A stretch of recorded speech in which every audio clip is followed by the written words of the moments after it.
Non, c'est plutôt avec les adultes et la façon dont ils ont été éduqués depuis à peu près un demi-siècle. Depuis mai 68, hein, surtout. En gros, il y a eu un héritage impossible, si vous voulez, c'est un peu ma thèse, qui a considérablement bouleversé l'ancien tissu éducatif. Alors on peut y voir des aspects évidemment, des acquis, des choses intéressantes, mais il y a aussi des effets de déstabilisation. Quand vous arrivez à un point limite où ce sont les jeunes qui donnent des leçons de morale aux adultes, je pense qu'on a changé de monde. Et c'est un problème pour vous, ça, de changer de monde? C'est-à-dire que le statut, les différences d'âge, je ne vais pas reprendre l'ancien monde, il y avait l'enfance, l'adolescence, l'âge adulte, on passait par le travail, il y avait l'affrontement réel. Là, tout ça est mélangé. Dès que vous êtes petit, vous êtes grand. Vous êtes un éco-citoyen très petit.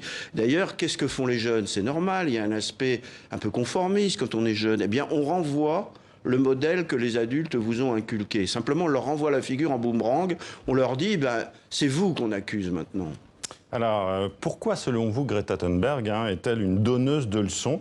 Vous dites, dans cette interview au Figaro, que cette jeune messagère, ce sont vos mots, porte un regard sombre sur le monde qui fait froid dans le dos. Est-ce qu'elle n'est pas plutôt quand même un révélateur d'une génération consciente des défis écologiques planétaires et d'une refonte de nos systèmes de production économique et de nos pensées, tout simplement? Oui, enfin, ça dépend ce qu'on entend par citoyenneté, si vous voulez. Bon, moi, j'ai une conception de la citoyenneté un peu ancienne. Enfin, ça suppose un recul réflexif et critique et pas simplement l'émotion, les pleurs ou faire appel à des sentiments de peur.